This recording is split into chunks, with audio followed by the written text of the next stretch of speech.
कथा सुनी थी कि कैसे भगवान ने अपनी लीलाओं का वर्णन किया। माँ अनसुईया भगवान शंकर की माता बनी, जिन्होंने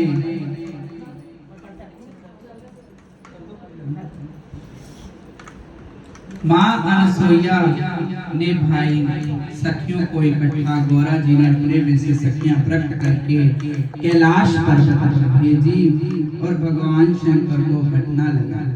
कल हमने बटने का गीत गाया था, आप लोग जो आए हैं तो आनंद लिया उस चीज का। तो भाई आनंद उसी को ही आएगा, गुरु चरणों में जिसका संबंध है उसको आनंद ही आनंद आनंद है। उसको चुगली और निंदा ना भाए, बुरी संगत में फिर बहना जाए। वो जिसके गुरु चरणों में मन मुकरंद है उसको आनंद ही आनंद आनंद है। अपने गुरु चरणों में मन मुकरंद है उसको आनंद ही आनंद आनंद है। वो बुरी संगत से बचा रहता है महाराज। हमने कईयों का कहा कथा में आए गुरु महाराज, कहते महाराज चुगली निकला। वो देखो, अगर मानुष्य जन्म का लाभ पाना है किसी से वार्तालाप मत करो। हमने पहले भी कहा आपका कथा सुनने का कोई फायदा नहीं, आप बाहर जाके अगर चुगली निंदा करते हो किसी तो यहीं की बात यहीं पे छोड़ दो।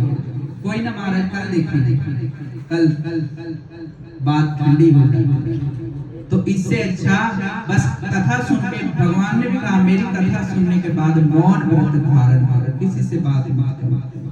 अपने घर जाके मौन व्रत भगवान के आगे संकल्प करो, हे प्रभु मैं आज आपकी कथा सुन के आई हूँ या सुन के आया हूँ। वैसे तो भगवान कहते हैं आत्मा स्त्री है, ना मरती ना जन्मती, ना अग्नि काट सकती, ना जल काट सकता, ना वायु भी हो सकती। ये गीता में प्रमाण है। नैनम शिदंति शस्त्राणि न दहति पावकः। महाराज ना इसे आत्मा को शस्त्र काट सकता है, ना वायु उड़ा सकती है, ना जल भिगो सकता है। ये आत्मा ज्यों की त्यों कपड़े बदलते हैं ऐसे ही शरीर बदलते हैं। तो महाराज भगवान के आगे संकल्प जल लियो और उनके चरणों में छोड़ो, हे प्रभु मैं आपकी भागवत कथा श्री महापुराण सुन के आई हूँ, इसको अपने खाते में डालो, ये कहीं व्यर्थ न हो जाए। ये मौन व्रत धारण करके बोलो अपने ठाकुर जी को, नहीं यहीं पे संकल्प कर लो।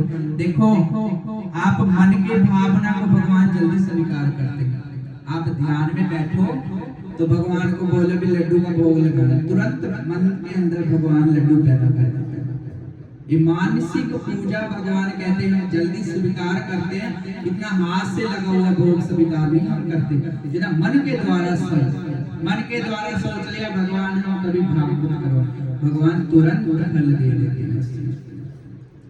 तो ये विचार रखो महाराज, समय अनुसार सब चीजों का ध्यान रखो, उनकी चरणों में बंदगी करो, छोड़ दो संसार के सारे काम कार्य होते रहेंगे, आज भी होने कल भी होने। पुतलियां तेरे जाना नहीं नाल उठे होनी किसी दी ना पहचान, सिर्फ गुरु महाराज जाएंगे आपके साथ। देख लेना आप अंत समय में महाराज सिकंदर के हाथ भी भगवान ने कहा है उस सिकंदर ने कि बाहर निकाल देना, मैं इतना बादशाह था साथ में कुछ नहीं लेके गया, लोगों को समझ तो आए भी क्यों हाथ कब्र से बाहर निकाले इसके। तो ये हमारे लिए ज्ञान की बातें हैं। तो अगर समझ जाओगे तो भगवान के शरण में चले जाओगे, क्योंकि यहाँ पे कभी शिव पुराण भागवत महापुराण नहीं हुआ जिससे आपको ज्ञान मिले, आपको वैराग होवे, भक्ति आवे। ज्ञान वैराग भक्ति त्याग चारों चीजें व्यक्ति के अंदर तब आती है जब आप सत्संग में आते हैं। पहले ज्ञान आता है कि हाँ ऐसे नहीं ऐसे करना, फिर वैराग आता है, रोना आता है भगवान के प्यार में। अगर रोना सीख गए तो भक्ति का प्रवेश होना शुरू हो, ये समझ लो। उसके बाद त्याग, ये भी त्याग देंगे, रिश्ते नातेदार सब त्याग देंगे। हो जगत